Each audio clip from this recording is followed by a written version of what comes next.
రోజంతా పనిచేసి ఇంటికి రాగానే మనం చేసే మొట్టమొదటి పని టీవీ ముందు కూర్చోవడం. అలాగే ఏ పని పాట లేకుండా ఖాళీగా ఉన్నవాడు కూడా చేసే పని టీవీ ముందు కూర్చోవడమే. ఎందుకంటే ప్రపంచంలో ఉన్న విషయాలన్నీ మనం తెలుసుకోవాలి, తెలిసేసుకోవాలి. తెలుసుకొని ఏం చేస్తున్నాం? సొల్లు మీటింగులు పెట్టి ఎదవ సలహాలు ఇస్తాం.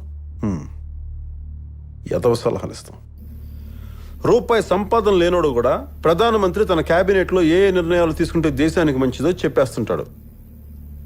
జీవితంలో ఎప్పుడు క్రికెట్ బ్యాట్ పట్టుకున్నాడు కూడా సచిన్ టెండూల్కర్ ఏ ఓవర్లో ఏ బాల్కి ఏ షాట్ కొట్టాలో కూడా చెప్పేస్తుంటాడు. సాయంత్రం అయితే చాలు లుంగీలు ఎగ్గట్టుకుని అరుగుల మీద కూర్చొని ఐక్యరాజ్య సమితిలో ఏ నిర్ణయాలు తీసుకుంటే ఏ దేశానికి మంచిది, పెరుగు ఇది మంచిది, క్యూబాకి అది మంచిది అని ఇక్కడే చెప్పేస్తుంటారు. ఇప్పుడు బరాక్ ఒబామా కూడా సీన్ లేదని చాలా ఈజీగా తేల్చి పారేస్తాడు.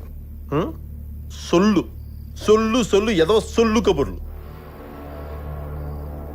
చిన్నప్పుడు మనకు అమ్మ గోరుముద్దలు తినిపించినట్టు ఉన్న టీవీ ఛానల్స్ అన్నీ ప్రపంచంలో జరిగే అన్యాయాన్ని కళ్ళ కట్టినట్టు చూపిస్తున్నాయి.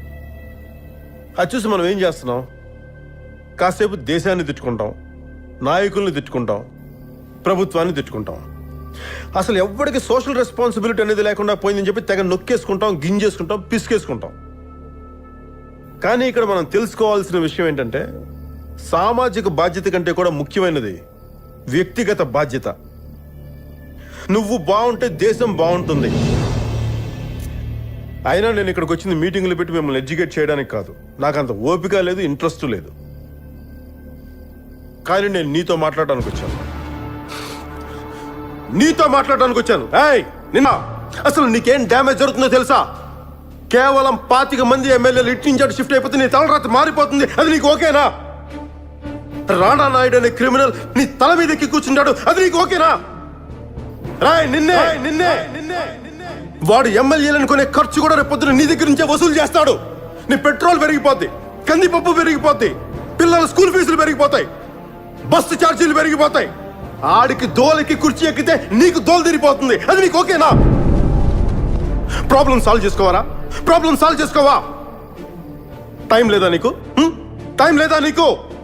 నీకు ఇష్టమైన లీడర్ నీ ఊరొస్తే రోజంతా ఎండలో నిలబడతావు. నీ లవర్ ఫోన్ చేస్తే గంటలు పార్క్ దగ్గర వెయిట్ చేస్తావు. కొత్త సినిమా రిలీజ్ అయితే తెల్లవారుజామున 5 గంటల క్యూలో నుంచుంటావే. నీకు ఇష్టమైన హీరో సినిమా 10 సార్లు 20 సార్లు చూస్తావు. దానికి టైం ఉంటుంది కానీ దీనికి టైం లేదు కదా. దీనికి టైం లేదు. ఒక్క మ్యాట్ని వదిలేసిరా, ఒక్క మ్యాట్ని. ఇక్కడ పని అయిపోద్ది. ఒక్క మ్యాట్ని వదిలేసిరా. హీరో కావాలరా నీకు హీరో కావాలా? నువ్వు హీరోవి కాదా? నీ ఇంటికి నువ్వే కదరా హీరో. మరి నీ ఇంటి కోసం నువ్వేం చేస్తున్నావు? నీ ఇంటి కోసం నువ్వు యూత్వా? ఎముకలు కుళ్ళిన వయసులు మళ్ళిన సోమరులారా చావండని శ్రీశ్రీ తిట్టింది నిన్నే. నువ్వు ఇలా ఉంటే దేవుడు ఏం చేస్తాడురా? వాడిని ఆపడానికి నేను వెళ్తున్నా. రేపు నువ్వు హైదరాబాద్ వస్తున్నావు. మనిద్దరం కలిసి వెళ్తున్నాం. వస్తున్నావా లేదా? పోరాడితే పోయేదేవి లేవరా ఎదవ బానిస సంఖ్యలు తప్ప. రా హైదరాబాద్ నడిపొట్టున రాంబాబు గారు వెయిట్ చేస్తున్నాడు. రా